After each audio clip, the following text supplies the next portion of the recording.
Why? You were not a believer early in your life. Why? It was the way I was raised.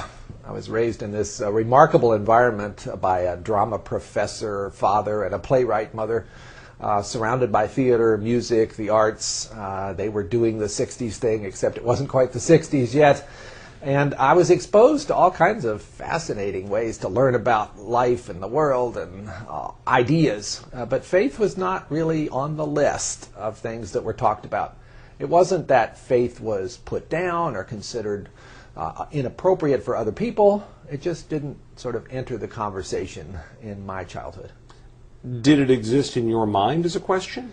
Oh, I had glimmers of something, some longing outside of myself, some sense that maybe there was a God up there that I might be able to reach out to. What brought you as an adult then to faith? Well, first, as an adult, I walked very far away from faith. I went from being sort of vaguely interested, but not really, to becoming an atheist.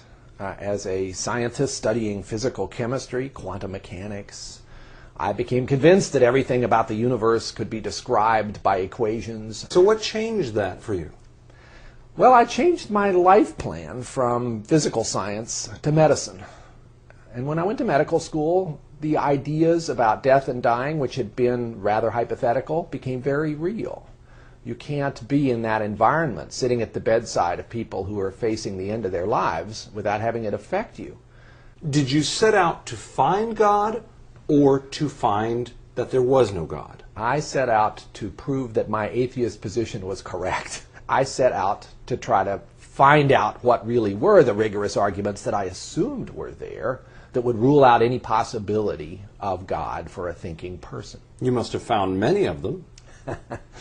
I found some. Many of them were ones I had cooked up in my own mind. But the harder I looked at them, the flimsier they were.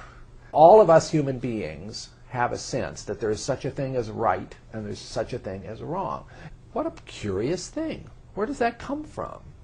If you were looking for evidence of a God who cares about human beings, not just a God who started the universe in motion and then wandered off somewhere else, wouldn't this be an interesting place to find him?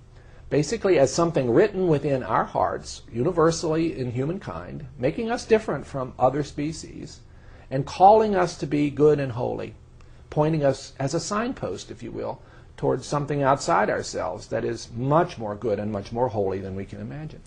Did you have at some point a born-again experience? When people talked to me about born again, I didn't know what they were really referring to when I was growing up. But yes, I did have a moment where I became a believer. I had struggled for 2 years with this debate within myself, gradually coming to the conclusion that belief in God was the most plausible of the choices, but that it couldn't be proved. And after many months of struggling with whether to make that leap, on a beautiful fall day, hiking in the Northwest with my mind a little more clear than usual because there were not the usual distractions, I felt I could no longer resist. And I became a believer that day in the sunshine, in the shadow of the Cascade Mountains.